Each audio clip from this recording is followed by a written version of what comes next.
Hello students, आज हम discuss करेंगे दो डाउट प्रॉब्लम्स को। पहला क्वेश्चन भेजा है अनंत ने और जो दूसरा क्वेश्चन जो मैं डिस्कस करूंगा वो भेजा है वैभव ने।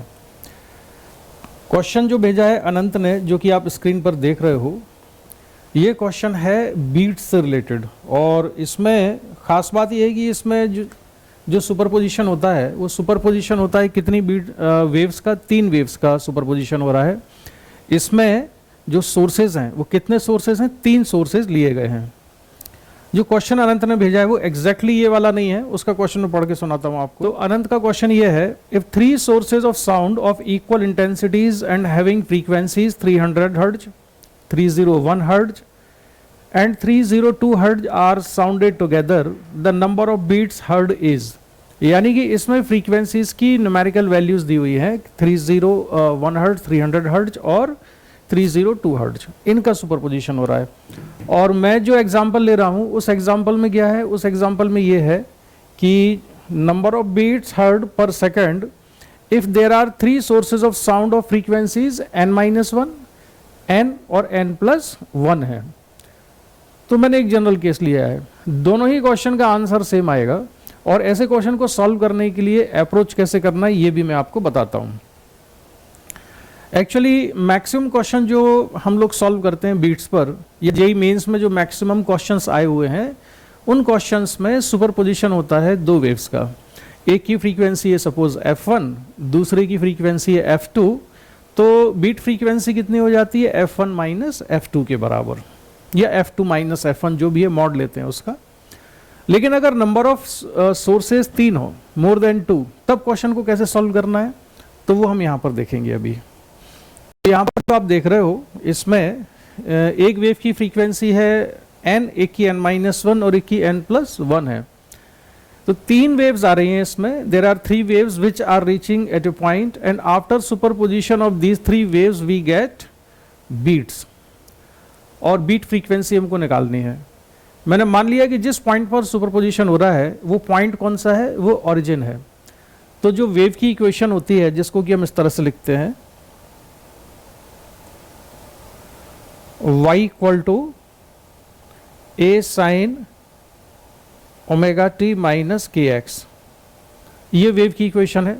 तो मैंने मान लिया कि ये जो वेव की इक्वेशन है, इसमें वेव का जो सुपरपोजिशन है तीनों वेव्स का, उनका सुपरपोजिशन कहाँ पर हो रहा है, ओरिजिन पर हो रहा है। यानी कि x की वैल्यू कितनी लिखूंगा मैं, यहाँ पर x की वैल्यू लिख लेता हूँ 0 और तीनों वेव्स की लिखता हूँ मैं इक्वेशन। तो फर्स्ट वेव मैंने मान ली है y1 equal to a sine, frequency एक वेव की कितनी है, n है, तो उसको मैं लिखता हूँ, ओमेगा को लिख सकते हैं हम 2πf या 2πn into T. Frequency n है, लीनियर फ्रीक्वेंसी मान के चल रहा हूँ मैं ये, तो 2πnt। दूसरी वेव की इक्वेशन है y2 equal to a sine 2πn-1 into t के बराबर।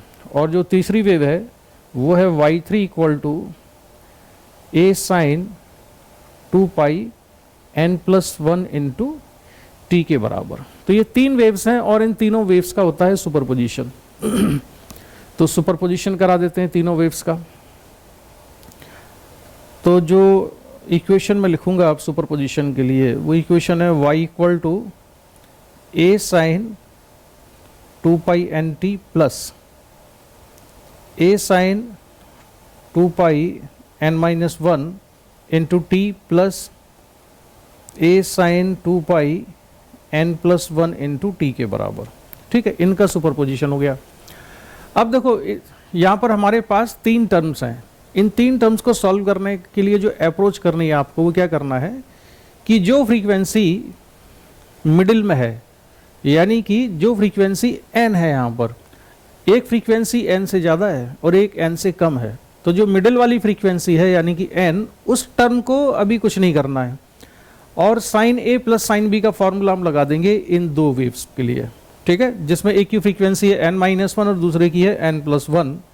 तो यह आएगा y equal to a sine 2πnt plus, simplify करने पर ये बनेगा 2a साइन, अब ये होगा a प्लस b बाई 2, यानी कि 2πt तो कॉमन रहेगा और ये होगा n-1 प्लस n+1 बाई 2, तो इसमें 1 कैंसिल हो जाएगा और ये कितना बचेगा, n प्लस एन कितना हो जाएगा 2n/2, तो सिंपली कितना बचेगा 2π/nt के बराबर।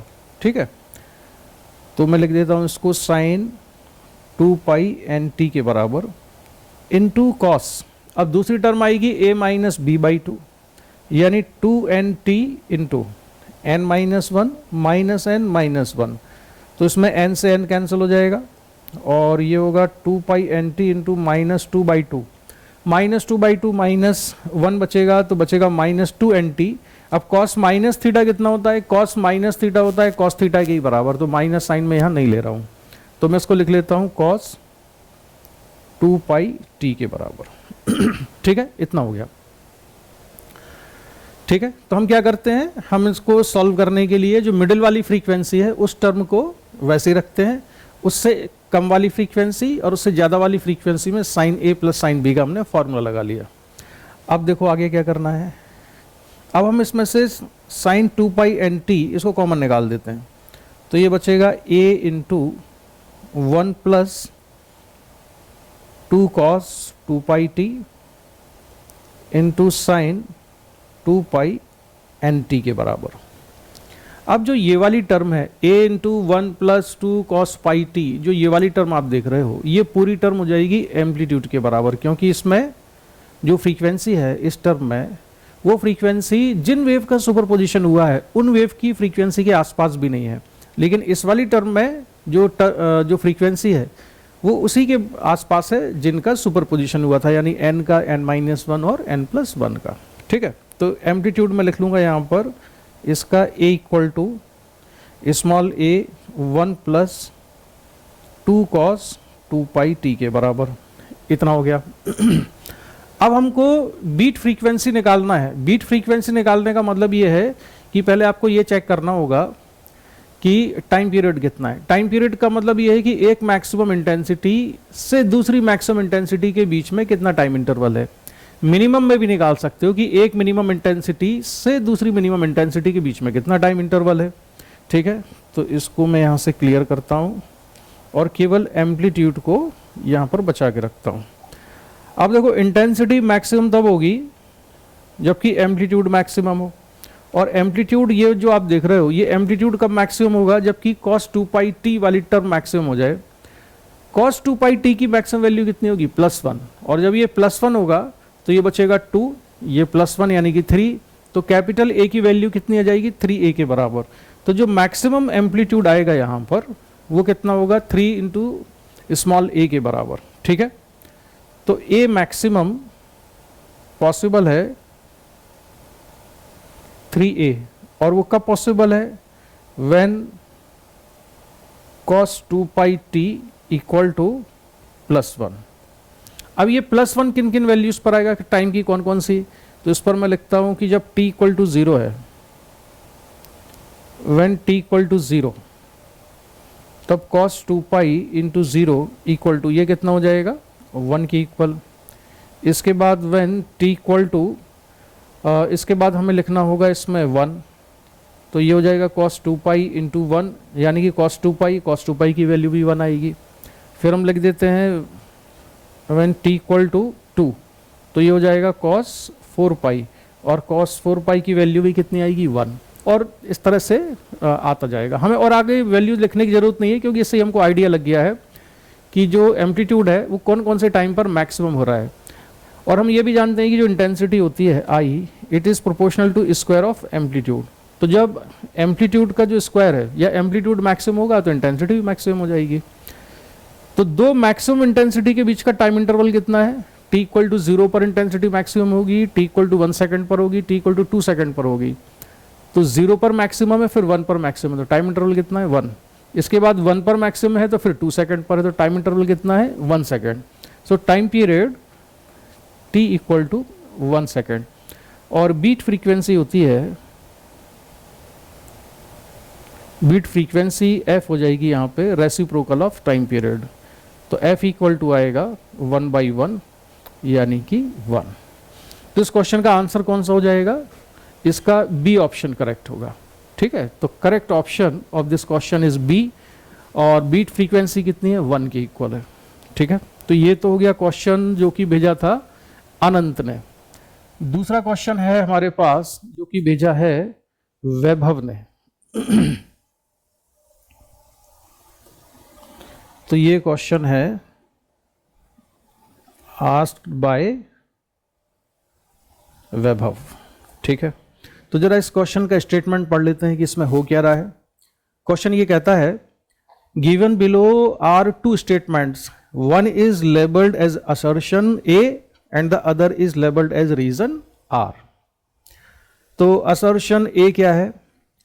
If we move from poles to equator, the direction of acceleration due to gravity of earth always points toward the center of the earth without any variation in its magnitude। यानी कि अगर हम पोल से equator की तरफ आते हैं तो पहली चीज तो ये इन्होंने दो पॉइंट्स मेंशन किए हैं। एक पॉइंट तो ये मेंशन किया है कि acceleration always points toward the centre of अर्थ, और दूसरा उसका मैग्नीट्यूड कैसा रहता है? कांस्टेंट रहता है। हमको दोनों वेरीफाई करना है भी ये दोनों पॉइंट्स करेक्ट हैं कि नहीं। फिर रीजन में लिखा है at equator the direction of acceleration due to gravity is toward the centre of the earth. यानी अगर बॉडी इक्वेटर पर है तो एक्सेलरेशन ड्यू टू ग्रेविटी की जो डायरेक्शन है वो exactly toward the centre of अर्थ होती है। और फिर हमको चारों जो ऑप्शन दिए वो सिलेक्ट करने हैं। तो वैभव देखो, इस क्वेश्चन को हम पहले क्लास में भी डिस्कस कर चुके थे ग्रेविटेशन वाले चैप्टर में, और ये हमने पढ़ा था कि rotational effect of the earth on gravity. ठीक है, तो मान लो कि ये है, मैं बनाता हूं यहां पर, सपोज ये अर्थ है और इसको मैंने मान लिया कि ये कैसी है? सर्कुलर ही है, सॉरी स्फेरिकल ही है। ये है एक्सिस। ठीक है, ये पोल हो जाएंगे, नॉर्थ पोल, साउथ पोल हो गया। और अर्थ का जो रोटेशन हो रहा है वो होता है वेस्ट टू ईस्ट। ठीक है, और वेस्ट टू ईस्ट ये एंगुलर वेलोसिटी ओमेगा से अर्थ रोटेट कर रही है। अगर एक ऑब्जेक्ट को मैं रख देता हूं यहां अर्थ के सरफेस पर, ठीक है, और ये एंगल कितना है इस स्ट्रेट लाइन का? ये एंगल है थीटा। ये कितना एंगल बना रही है? थीटा। तो अगर ये अर्थ रोटेट कर रही है इस एक्सिस के अबाउट जो कि पोल से पास होती है, तो ये बॉडी भी रोटेट कर रही होगी और ये एक्चुअली सर्कुलर पाथ में मूव कर रही होगी। बॉडी का मोशन कैसा होगा? सर्कुलर पाथ पर ये इस तरह से मूव कर रही है, और इसके सर्कुलर पाथ की जो रेडियस आएगी, अगर अर्थ की रेडियस हम r मान लें तो ये आएगा r sin theta. This is the radius of circular path of the body. ठीक है, अभी मैं ये मान के चल रहा हूं कि अर्थ का जो रेडियस है वो कांस्टेंट है। ठीक है, हालांकि पोल पर और इक्वेटर पर रेडियस में डिफरेंस होता है, मान के चलना रेडियस सेम है। हम केवल रोटेशन का इफेक्ट देखते हैं क्या होता है। अब बनाते हैं हम इसका बॉडी का फ्री बॉडी डायग्राम। तो अगर मैं इसका फ्री बॉडी डायग्राम बनाऊं तो एक तो बनेगा यहां पर ग्रेविटेशनल फोर्स बनेगा टुवर्ड द सेंटर, इसको मैं लिखूंगा mg। और ये फ्री बॉडी डायग्राम मान लो हम अर्थ के सरफेस पर ही बना रहे हैं और अर्थ रोटेट कर रही है। इन जनरल अर्थ जो है ना एक नॉन इनर्शियल फ्रेम होती है। हमने जो क्वेश्चन सॉल्व किए हैं लॉज ऑफ मोशन में वगैरह में, उसमें अर्थ को हमने क्या इनर्शियल फ्रेम मान के सॉल्व किया है, लेकिन अर्थ एक्चुअल में एक नॉन इनर्शियल फ्रेम है। और जो भी बॉडी रोटेट कर रही होगी वो हमेशा नॉन इनर्शियल फ्रेम ही होगी। एक rotating body can never be inertial frame. तो इस पर क्या होगा? एक शूडो फोर्स लगाना पड़ेगा। तो इस बॉडी पर मैं शूडो फोर्स लगाऊंगा, मास ऑफ द बॉडी, और एक्सेलरेशन कितना हो जाएगा इसका? Omega square into r sine theta के बराबर। ठीक है, अब देखो यहां पर मैंने एक टेंजेंट ड्रॉ की है, तो ये एंगल कितना बनेगा? ये एंगल भी थीटा हो गया। यहां पे मैंने ये टेंजेंट ड्रॉ कर दी है और ये एंगल कितना है? थीटा है। और ये टेंजेंट है, ये रेडियस है, तो ये एंगल कितना है? 90 डिग्री है। यानी कि mg, इस mg और जो सेंट्रीफ्यूगल फोर्स है, इन दोनों की लाइन ऑफ एक्शन के बीच में एंगल कितना है? 90 प्लस थीटा के बराबर है। तो ये एंगल है 90 डिग्री, ये थीटा है।